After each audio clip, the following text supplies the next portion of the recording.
자, 우리가 지난주에 왕이 되어가는 기드온이라고 하는 제목으로 말씀을 나누었죠. 왕이 되어가는. 그래서 오늘 사실은 설교 제목이 왕이 되어버린 기드온. 이러면 사실 제일 좋아요. 왕이 되어가는 기드온. 왕이 되어버린 기드온. 이렇게 설교 제목을 잡으면 좋은데 그렇게 잡으려고 생각했다가 오늘 기드온이 끝나네? 이렇게 갑자기 제가 기드온이 끝난다는 것을 알게 돼서 제목을 기드온의 성공과 실패라고 잡았습니다. 기드온의 삶 전체에서 분명히 기드온은 성공한 부분이 있죠. 그러나 또 실패한 부분도 있습니다. 그래서 이 기드온의 성공의 요인이 무엇이고 또 실패의 요인이 무엇인지를 이제 마지막으로 좀 정리하면 좋겠다라는 생각을 했습니다. 지난주에 기드온이 왕이 되어가고 있었는데요. 8장을 살펴보니까 기드온은 마치 왕처럼 행동을 했습니다. 전쟁을 마무리하는 상황에서 기드온은 약자에게 비열하고 잔인한 모습을 보였죠. 숫곳 사람하고 분우엘 사람들에게 이 비열하고 잔인한 모습을 보였습니다. 기드온은 자신이 사사라고 하는 사실을 잊은 것 같습니다. 전쟁에서 승리한 기드온은 점점 왕처럼 되어가고 있었죠. 그 우리 지난주에 보았던 말씀입니다.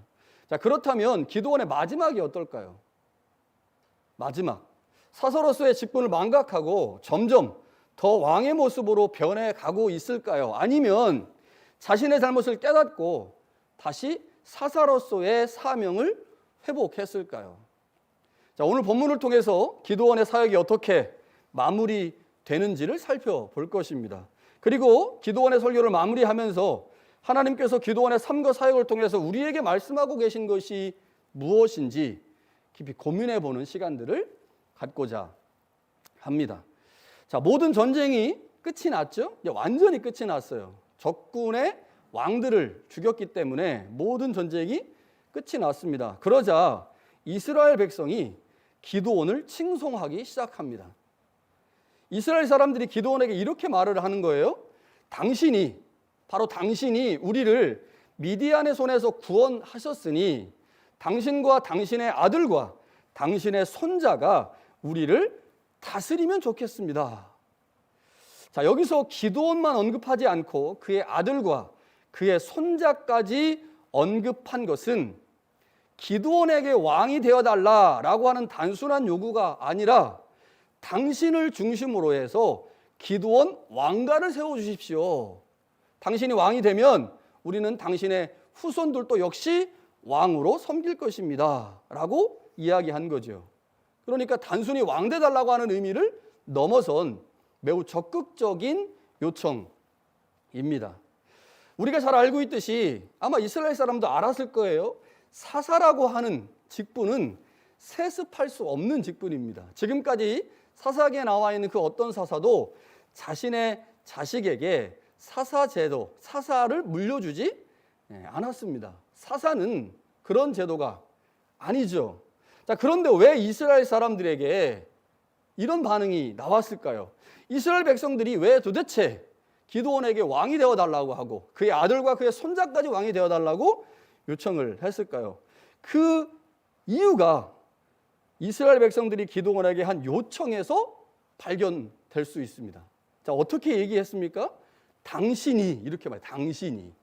당신이 우리를 미디안의 손에서 구원하셨습니다. 여러분, 누가 구원했어요? 이스라엘 백성들을 미디안의 손에서 누가 구원했습니까? 미디안의 손에서 기드온이 구원했습니까? 아니요. 기드온이 구원하지 않았어요. 하나님이 구원하셨죠. 하나님이 구원의 일을 행하셨습니다. 기드온은 단지 그 일에 쓰임받은 도구였을 뿐입니다. 그런데 어찌된 일인지 이스라엘 백성들은 기드온에게 말하기를 당신이 우리를 그들의 손에서 구원했습니다 라고 말하고 있다고 하는 거죠. 전쟁의 승리가 하나님으로부터 온 것임에도 불구하고 이스라엘 백성들이 그 승리의 이유를 지금 오해하고 있습니다. 왜 이렇게 오해하고 있을까요? 왜 이렇게 오해하고 있을까? 성경에 나와 있지 않지만요, 기드온의 태도 때문으로 보입니다. 기드온의 태도. 기드온이 애매한 태도를 취한 거죠. 하나님의 전쟁을 자신의 전쟁으로 가져왔죠. 그리고 그 모든 공을 자신에게 돌렸습니다.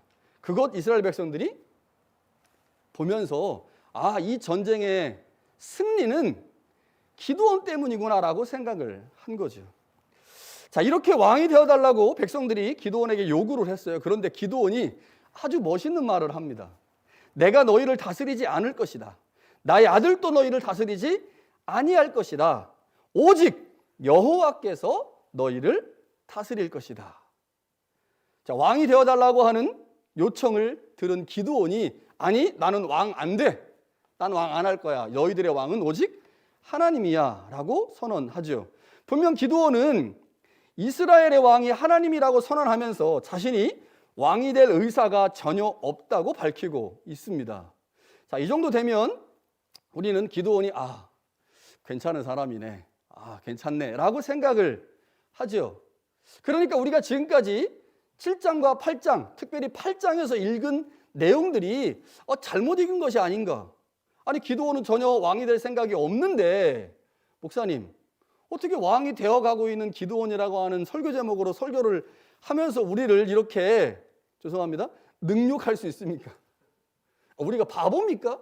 기드온이 분명히 이렇게 자기는 왕 될 생각이 없다고 말하고 있는데 무슨 설교 제목을 왕이 되어가는 기드온 뭐 이런 식으로 정해가지고 우리를 놀립니까? 이렇게 생각할 수가 조금 있겠죠.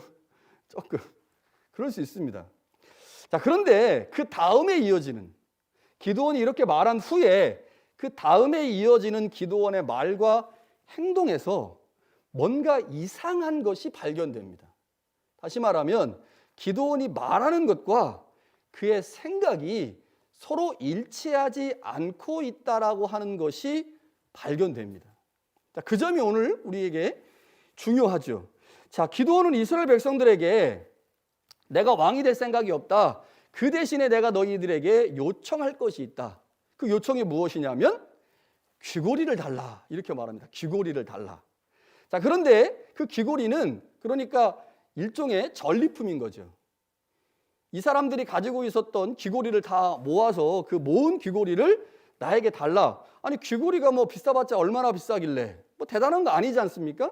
그런데 사사기를 기록한 역사가는요, 그것이 미디안 군인들이 달고 다닌 금귀고리였다라고 밝히고 있습니다. 당시 미디안 사람들은요, 금으로 만든 귀고리를 귀에 달고 다니는 풍습이 있었어요. 그러니까 이러한 요청은 결국 기드온이 왕이라고 하는 명예를 거부하고 그것을 취하지 않는 대가로 내가 실질적인 이득을 좀 취할 테니까 나에게 왕 돼달라고 하지는 마십시오. 그러나 여러분들이 모은 그 전리품, 그 금을 좀 나에게 주면 좋겠습니다 라고 얘기를 한 거죠. 그러니까 명예보다는 실질적 이득을 취하려고 한 겁니다.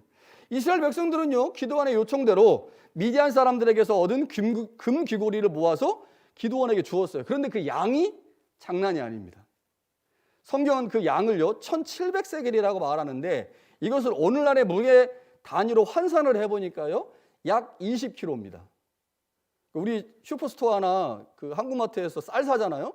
쌀 사면 그게 40LB예요. 40LB, 40파운드인데 그 40파운드를 무게로 계산해 보면 18.1kg 정도 됩니다. 무겁잖아요. 그것보다 더 무거운 금덩어리를 달라고 한 거예요. 그러니까 굉장히 많은 금인 거죠.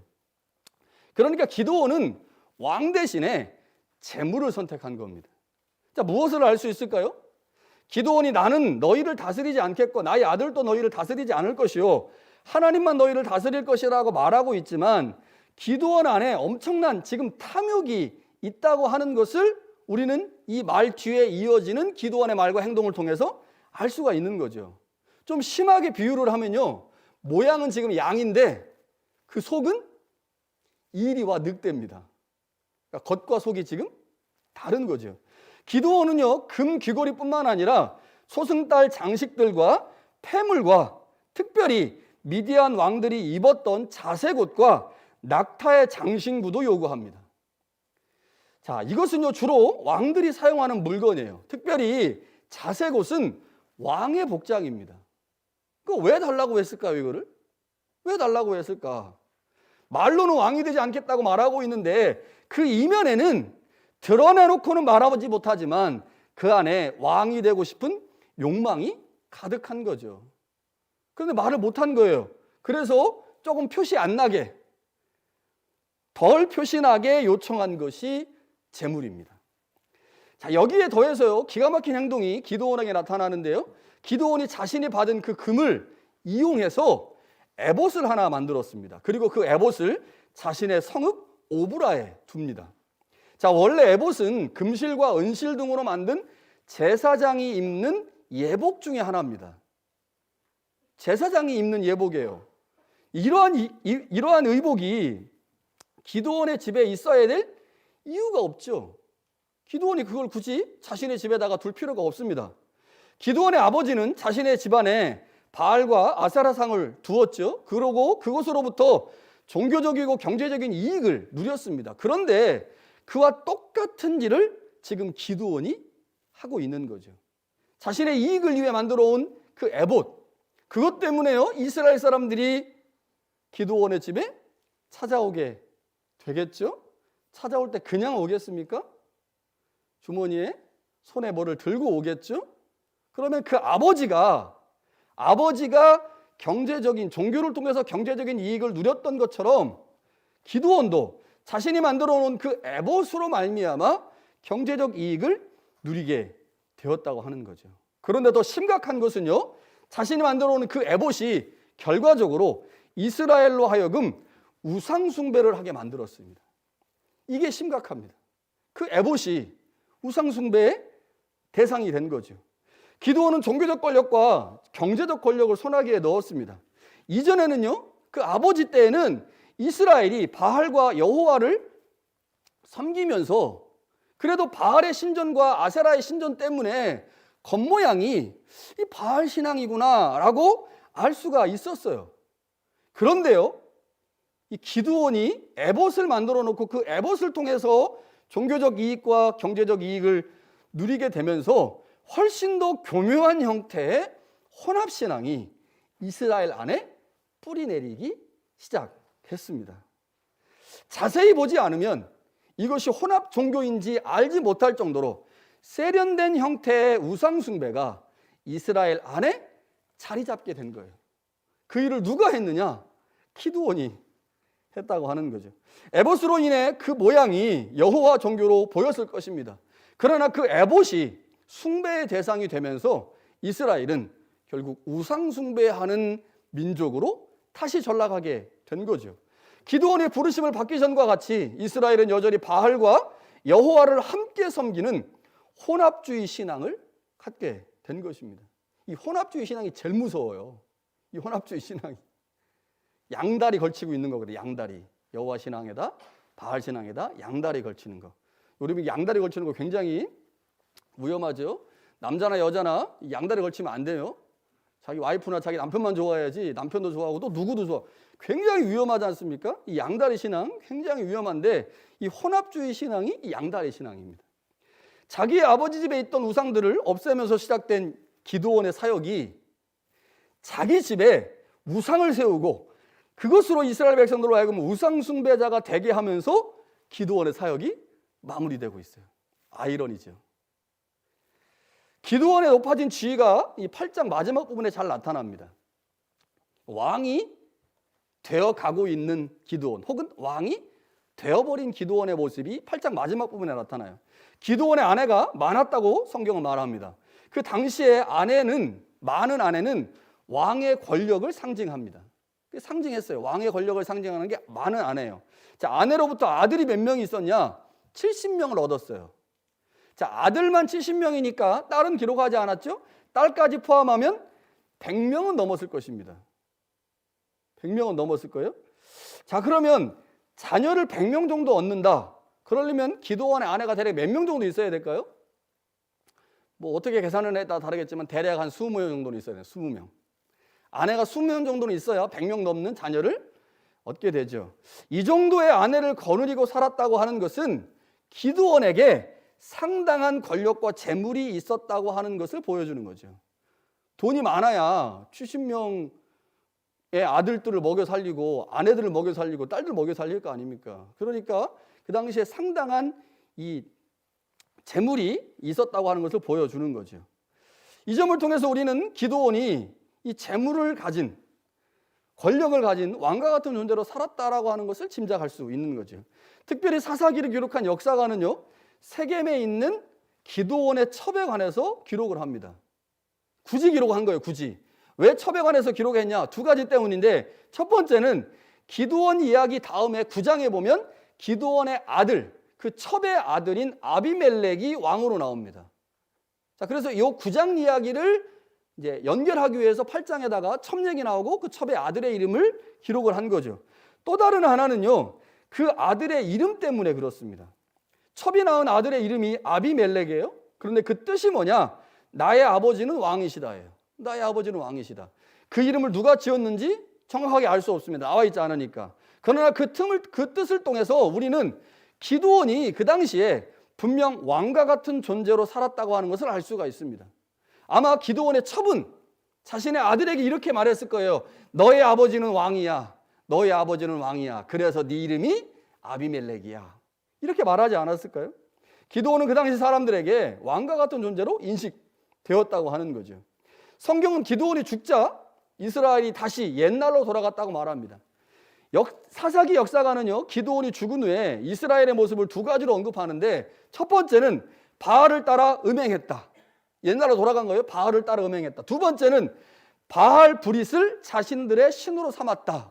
자, 그런데 이 이야기가 바알을 따라 음행했다라고 하는 것과 바알 브릿을 자신의 신으로 삼았다라는 이야기가 두 개의 서로 다른 이야기로 읽을 수 있지만 다르게 읽을 수도 있어요. 첫 번째 이야기가 있고 두 번째 이야기가 비슷하게 나오잖아요. 그러면 그 두 번째 이야기는 첫 번째 이야기에 대한 해설입니다. 부연 설명이고. 그렇게 읽을 수 있어요. 성경에 보면 그런 내용들이 되게 많아요. 비슷한 이야기가 두 개 나오잖아요. 세 개 나오잖아요. 그러면 맨 앞에 있는 이야기가 중심이고 그 중심 이야기를 설명해 주는 이야기가 뒤에 쭉 나옵니다. 이제 헬라어나 히브리어가 가지고 있는 접속사의 한계 때문에 그래요. 특히 이제 이 히브리어 같은 경우는 굉장히 고대 언어고 단순한 언어이기 때문에 접속사가 다양하지가 않아요. 그래가지고 한 접속사로 여러 개의 뜻을 나타내거든요. 이제 그렇기 때문에 이렇게 해석할 수가 있는 거죠. 이 바알브릿이라고 하는 단어를 쓰는데 이 바알브릿이라는 단어의 뜻이 언약의 바알 혹은 언약의 주라는 뜻입니다. 뜻이 이상한 거죠. 이 언약이라고 하는 단어는요, 원래 여호와 신앙에서 사용되던 용어입니다. 근데 여호와 신앙에서 사용되던 이 용어가 누구에게 사용되고 있어요? 바알에게 사용되고 있어요. 무엇을 의미합니까? 그 당시 이스라엘 사람들이 완전한 형태의 혼합주의 신앙 안에 들어갔다라고 하는 걸 보여주는 겁니다. 그러니까 8장의 마지막 단락에서 결론 단락하고 그 앞에 있는 단락에서 이스라엘이 하나님을 버리고 하나님과 바알을 모두 섬기는 양다리 신앙을 갖게 되었다라고 지금 말하고 있는 거죠. 왜 이렇게 이스라엘이 바알을 섬기는 양다리 신앙을 갖게 되었는가? 그 이유를 역사가는요, 그들이 여호와 하나님을 기억하지 않았기 때문이다 라고 말합니다. 무엇을 잃어버렸느냐? 하나님께서 이스라엘을 미디안의 손에서 구원하셨잖아요. 그런데 그 구원이 하나님에게서 온 것이라고 생각하지 않고 기드온에게서 왔다고 생각을 한 거예요. 기드온이 자신들을 구원했다고 생각하니 하나님의 구원자 되심을 금방 잃어버린 거죠. 우리 이 땅을 살면서 우리가 잘나서 잘 사는 줄 알아요. 우리가 똑똑해가지고 잘 사는 줄 알아. 우리가 운동 열심히 해가지고 좋은 거 많이 먹어가지고 건강하다고 생각해요. 바보같이. 뭐예요? 하나님이 우리 가운데 구원을 주셨고 은혜를 주시고 우리를 보살피시고 인도하시기 때문에 우리가 지금 이렇게 예배하고 살아가고 있는 건데 마치 내가 뭔가를 잘해가지고 이렇게 산다고 생각을 하는 거죠. 그러면 하나님의 구원자 되심 금방 잃어버립니다. 이스라엘이 똑같았다고 하는 것입니다. 하나님께서 이스라엘을 원수의 손에서 건져내셨는데 그것을 잃어버린 거예요. 그것을 잃어버리게끔 결정적 역할을 하는 사람이 누굽니까? 그게 기드온입니다. 기드온. 하나님의 구원자 되심을 기드온은 그의 평생에 드러내야 하는데 그는 그러지 못한 거죠. 이스라엘로 하여금 하나님이 아닌 자신에게 집중하도록 만들었어요. 그것의 대표적인 게 뭡니까? 자신의 집안에다가 애보 만들어 놓은 겁니다. 애보 만들어 놓은 거예요. 기드온은 하나님을 집중하게 하는 일에 철저히 실패하고 말았죠. 이스라엘로 하여금 자신에게 집중하게 만들었습니다. 그 결과가 무엇이냐? 이스라엘이 하나님을 기억하지 않고 우상을 섬긴 것이다 라고 역사가는 기록을 하죠. 자, 이제 기드온의 설교를 정리할 때가 됐습니다. 10번의 아주 긴 설교를 통해서 우리는 기드온이라고 하는 인물이 도대체 어떤 인물인가를 한번 정리해 봐야 되죠. 여러분, 기드온이 어떤 사람입니까? 기드온은 본받을 점이 있는 사람입니다. 본받을 점이 있어요. 어떤 점이 본받을 수 있을까요? 무엇보다도 기드온은 예배를 잘 드리는 사람이었어요. 우리처럼. 자, 우리 새순교회 교인들처럼 예배를 잘 드리는 사람이었습니다. 자, 기드온이 여호와의 사자를 6장에서 만나죠. 6장에서 만나고 나서 대면한 후에 죽음의 공포 가운데 있었죠. 나 죽을 것 같다. 그때 하나님이 음성을 들려주셨고 기드온을 구원했습니다. 그랬더니 기드온이 하나님으로부터 구원을 경험하고 난 후에 그가 한 일이 뭡니까? 제단을 쌓은 거예요. 여호와 샬롬이라고 하는 제단을 쌓고 하나님께 예배했습니다. 예배 잘 드리는 사람이었어요. 또한 미디안 진영에서 두 병사의 말을 들었죠. 이제 두려움에 떨려가지고 전쟁에 못 나가고 있는데 하나님이 야 미디안 진영에 좀 가봐. 그래 갔어요. 갔더니 두 병사가 얘기를 하고 있어요. 근데 그 병사 얘기를 듣고 나니까 기드온이 갑자기 힘이 빡 생겨가지고 용기가 빡 생겨서 전쟁에 나가게 되잖아요. 그때 그 병사의 말을 듣고 난 후에 전쟁에서 승리할 것을 확신한 기드온은 다시 한번 하나님께 예배를 드립니다. 예배 잘 드리는 사람이었어요. 이것이 하나님이 기드온을 선택하여 사용하신 이유겠죠. 또 다른 하나는요, 기드온은 하나님의 말씀에 순종하는 자였습니다. 비록 기드온이 소심하고 겁이 많은 사람이긴 했으나 기드온은 하나님의 말씀을 따라 아버지에게 있는 바알의 단을 헐고 그 곁에 있는 아세라 상을 찍었습니다. 이거 찍으면서요, 기드온이 얼마나 두려웠겠습니까? 잘못했다 죽을 수도 있겠다. 그런데 우리가 알고 있듯이 실제로 기드온이 죽을 뻔했죠. 그의 아버지 요아스가 기드온을 변호하지 않았다면 기드온은 죽었을 것입니다. 그러니까 이 행동, 이 하나님의 말씀에 순종하는 기드온의 행동은 목숨을 걸고 한 겁니다. 사실 목숨을 걸고. 우리 목숨 걸고 하나님의 말씀 순종할 수 있습니까? 그 정도는 아니잖아요. 목숨까지 안 걸잖아. 그냥 순종하긴 해도. 자, 기드온은 하나님의 말씀에 순종하는 자였죠. 그 일로 인해서 기드온은 바알과 싸우는 자가 되었습니다. 사실 기드온을 가장 심하게 괴롭힌 것은 두려움이었죠. 그러나 그 두려움의 문제가 해결된 후에 기드온은 하나님의 말씀에 적극적으로 순종하는 모습을 보였습니다. 기드온은 인간적인 모습을 우리 가운데 보여준 사람이에요. 그래서 이 기드온을 보면서요, 이런 생각이 들어요. 야, 우리도 이 정도는 할 수 있겠다. 우리가 바울처럼, 야, 내가 바울처럼은 못 산다. 아, 바울처럼 사냐. 근데 기드온 보니까 좀 인간적인 모습도 있고 우리랑 좀 닮은 것 같기도 하고 좀 실수도 하고 겁도 많고 소심하고, 아, 기드온 그래 이 정도는 할 수 있지라고 하면서 우리에게 용기를 북돋아주는 사람이 기드온이죠. 기드온 상당히 매력적인 사람입니다.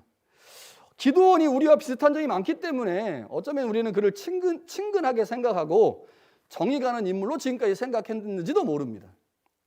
자, 그러나 기드온의 장점이에요. 예배를 잘 드리고 말씀에 순종하는 자였어요. 그러나 기드온은 우리가 반면교사로 삼아야 될 정도로 단점들을 갖고 있던 사람이죠. 기드온은 하나님의 사사로 이스라엘을 구원하는 일에 쓰임을 받았어요. 그건 분명한 사실이죠. 그러나 그가 치명적인 단점을 보임으로 말미암아 이스라엘 전체를 올무에 걸려 넘어지게 하기도 하고 우상 숭배하기도 했다는 거죠. 기드온의 단점은 대략 두 가지입니다. 하나는요, 하나님에 대한 지식이 부족했어요. 우리가 이제 6장 앞부분에서 이 말씀을 살펴보았는데, 기존은 그 당시 이스라엘 안에 존재했던 불신앙과 우상 숭배의 틀 안에서 하나님을 이해했습니다. 그러니까 자기가 알고 있는 지식의 한계 내에서 하나님을 이해하려고 한 거예요. 그렇게 기드온은 하나님께 무례함을 보이기도 했죠. 말도 안 되는 막 하나님한테 시험을 해가면서 하나님이 이스라엘 백성들이 광야에서 하나님을 시험한 것처럼 시험이라는 말을 써가면서 무례함을 보이기도 했어요. 하나님에 대한 이해가 없었기 때문이죠. 뿐만 아니라 하나님의 부르심을 받아 하나님의 일을 한 후에도 여전히 그는 하나님을 제대로 이해하지 못했고, 그래서 그 안에 하나님의 일을 하면서 변화가 일어나지 않고 하나님의 일을 하면서 하나님의 것을 내 것으로 취하는 탐욕이 그 안에 가득하게 됐죠. 어쩌면요, 기드온은 자신이 만들어 온 틀 안에 가두어진 하나님을 믿었는지도 모릅니다. 여러분, 이거 오늘 이 시대에 우리한테 굉장히 조심해야 될 일입니다. 이런 말을 하잖아요. 세상에서 제일 무서운 사람이 있어요. 책을 한 권만 읽은 사람입니다. 책을 한 권만 읽은 사람. 굉장히 낮은, 얕은, 좁은 지식을 갖고 있는 사람이 제일 무서운 사람이에요. 그 사람한테 겁날 게 없습니다. 그게 자기가 알고 있는 모두이기 때문에. 그런데요, 책을 2권 읽고 10권 읽고 100권 읽고 1000권을 읽어보면 내가 그때 주장했던 그것이 얼마나 어리석고 미련했는지를 비로소 알게 됩니다. 그래서 많이 책을 읽은 사람은 책을 한 권 읽은 사람에 비해서입니다. 비해서 겸손할 줄 알죠. 여러분, 이 시대에 그리스도인들이 자신이 믿고 싶은 하나님만을 믿는 경향이 있어요. 내가 만들어 놓은 틀 안에 하나님을 가두어 놓고 그 하나님을 믿습니다. 그리고 그 하나님에게 복을 강요하죠. 이게 어쩌면 기드온이 믿고 있었던 신앙의 방식이 아니었을까 싶습니다. 또 다른 하나는요, 탐욕입니다. 탐욕. 전쟁에서 승리한 후에 기드온은 자신의 마음 안에 탐욕을 제대로 정리하지 못했어요. 자신 안에 탐욕이 들어왔을 때 그 탐욕을 제대로 조절하지 못하면서 결국 그 탐욕 때문에 무너지게 된 거죠. 모든 것이 자신을 중심으로 돌아가야 된다고 하는 생각이 마음에 들어왔죠. 그래서 자신의 뜻을 거부하는 자들을 용납하지 못하고 죽이는 잔인함을 보였습니다. 탐욕과 권력욕, 이것이 결국 기드온을 무너지게 했죠. 여러분, 탐욕과 교만은 형제지간입니다. 탐욕과 교만은 형제지간이에요. 무엇인가 욕심을 내기 시작하면요, 그 마음에 자신 외에 그 누구도 큰 자가 되면 안 된다고 생각을 하죠. 그러면 교만이 생기죠. 그러니까 탐욕이 결국 우리를 교만으로 이끌고 그 교만이 결국 우리를 우상숭배로 이끌게 되는데, 이러한 실수를 기드온이 했습니다. 여러분, 우리에게 주어진 질문이 있어요. 그럼 우리는 도대체 어떻게 살아야 되는가? 기드온을 보면서 도대체 어떻게 살아야 되는가라고 질문하게 되죠. 여러분, 무엇보다 예배자로 서야 합니다. 아무리 강조해도 지나치지 않는 신앙의 행위 중에 하나가 바로 예배이죠.